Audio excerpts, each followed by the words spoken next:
night sky would look like without the moon and the stars? Well, today I'll be telling all of you a story about how the moon and the stars came to be. A long time ago, on the eastern province of Papua, there was a very small and mysterious island. The island was always shrouded in darkness, and no sunlight could enter through. The sun did not pass overhead, but it traveled across the sky. The sun only shined briefly during the day. Thus light was very short, and darkness was very long. On that island, there lived a young man who hated darkness. His name was Ram. Rama wanted to change the island, as he often questioned in his heart, why does the sun shine so briefly? And so, Rama invited the people of his village to create a plan on changing the island. Everyone, we must change this island, and we need to make it bright, said Rama to the villagers. But Rama, this is the island's fate. We must accept it, as it is a natural condition that we can't change. Most of the villagers also agreed that that was the island's fate, and it couldn't be changed.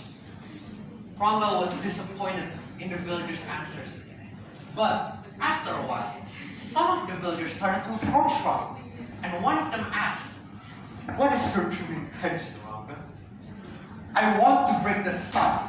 That way, the sun will shine for far longer on this island, and no longer will it be covered in darkness. But to do that, we need to find a magic spear. We can probably get help from the fairy in the forest." Hearing Rama's loud and brave answer, the villagers started to believe in him and wanted to help Rama to find this magic spear. And so, Rama and the villagers went to the forest to meditate and fast for days. Day after day passed, but the villagers could not hold against the temptations and many distractions that were in the forest. At long last, it was only Rama who was left alone in the forest to meditate. On the seventh day of meditation, Rama was suddenly approached by a magical fairy.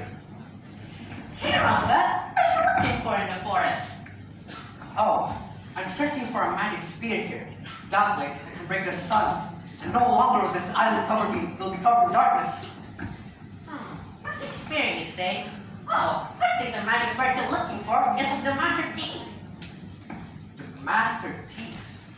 Yeah, it's the evil creature who's stealing sun from off your village's trees. If you defeat him, you'll get your magic spear. Master teeth. Alright, I understand. I'll do my very best. Thank you. And so, Rama went back to the village to tell everyone about the master teeth. They created a plan for defeating him, and so waited and prepared themselves for what's about to come. The long-awaited day finally came, and there he was, the master thief, showing his might in front of Rama and the villagers.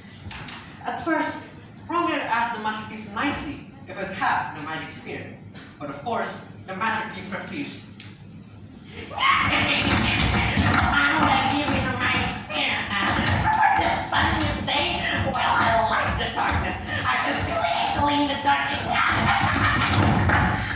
So, Rama and the villagers knew that they had no other choice but to fight the master thief.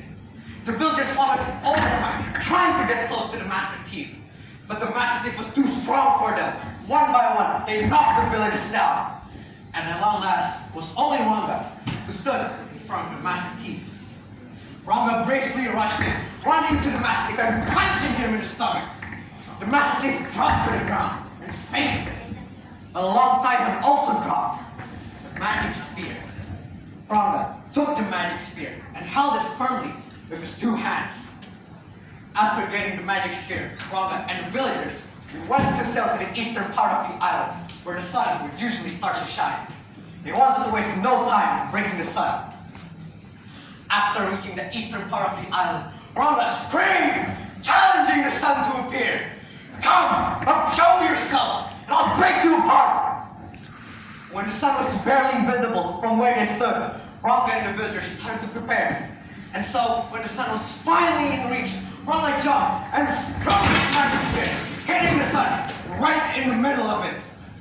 The great task had finally been completed. The sun started to crumble and shatter into multiple pieces.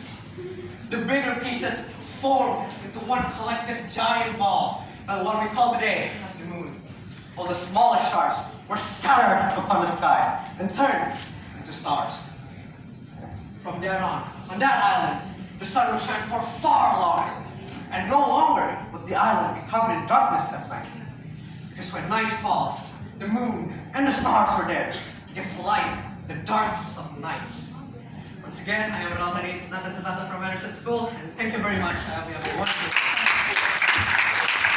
Okay, that was a fantastic performance by contestant 2.